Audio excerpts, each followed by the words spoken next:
And finally tonight, the art of editorial cartoons and the thought behind them. It is not an easy job. Mike Thompson of the Detroit Free Press gave Detroit Performs an inside look at his art and inspiration.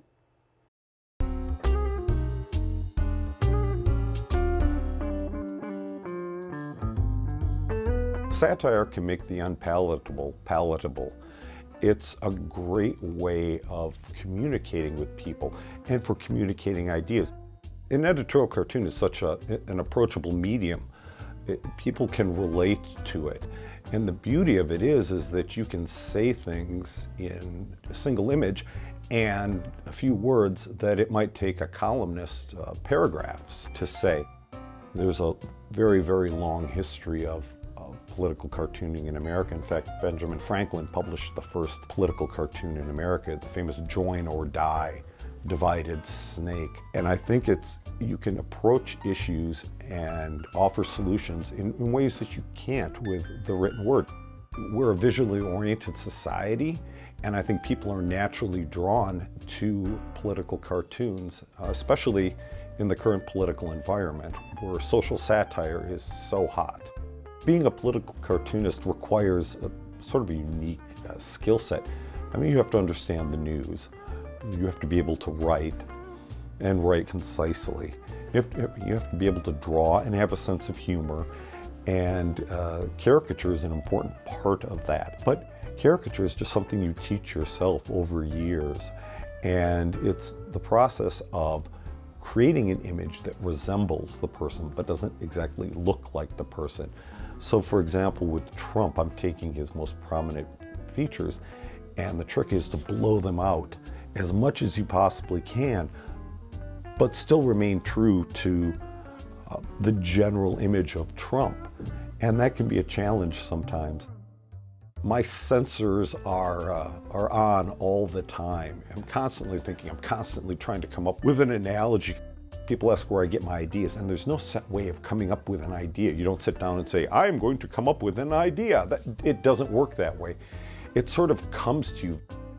After I've come up with an idea, then it's a lot of staring at a computer screen, because the drawing itself can take anywhere from 5 hours up. I've spent up to 12 hours on a drawing. The actual caricatures of the people, I draw the old-fashioned way, pen and ink, and then I scan them in.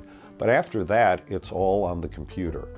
I scan the images in, color them in Photoshop, and then I'm doing the background or other objects. You can do things that were unimaginable when I first started out in this career.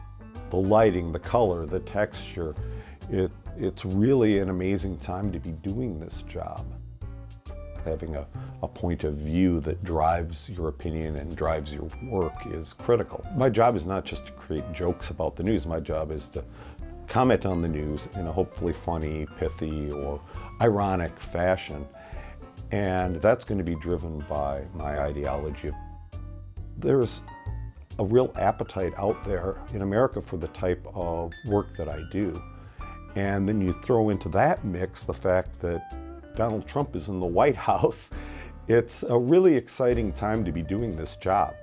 My job is to get people thinking and get people talking and to advocate for issues and people who have been getting churned up in this current political system of ours. Really, my audience, I hope, would be anyone who is interested in news and interested in the world around them. One of the really nice things about a political cartoon is that you can advocate for issues that might not be getting as much attention. With Trump becoming president, the challenge is to talk about important issues that don't intersect with him. Well, he's president of the United States, so it's sort of hard to come up with ideas that don't intersect with the president of the United States. I mean, even things like the Flint water crisis. Well, today I'm working on some line art for an animation I'm going to be doing on Education Secretary Betsy DeVos. It's an animation about the amount of money that's being spent for her private security. And I'm suggesting that they should instead just give her a voucher and let her hire mall cops. It's empowering, But there's also a huge responsibility that goes along with the job. I'm exaggerating oftentimes events. I'm exaggerating what people say. There also has to be a kernel of truth underlying everything that I do. You know, I can't deliberately misrepresent someone's policy position. So, you know, I'm giving them a lot of license, but there is a responsibility, not only in terms of how I approach my job, but in making sure that I stay within the boundaries of common sense and good taste. I get an enormous amount of response to my work, and the response runs the gamut.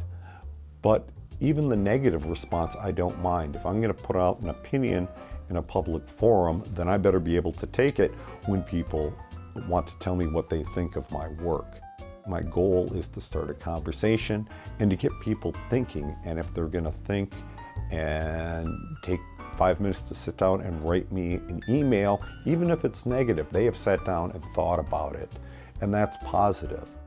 With everything that's going on in America, you need a laugh, or you need someone who's there who you think gets it and is saying it in public and is saying it in a way that is biting or sarcastic. People are so confused and so upset that when they see someone who can encapsulate what they've been thinking in an image and a few words, it's very powerful. The other part of the job is to stand up for people and issues and causes that don't really get a lot of coverage.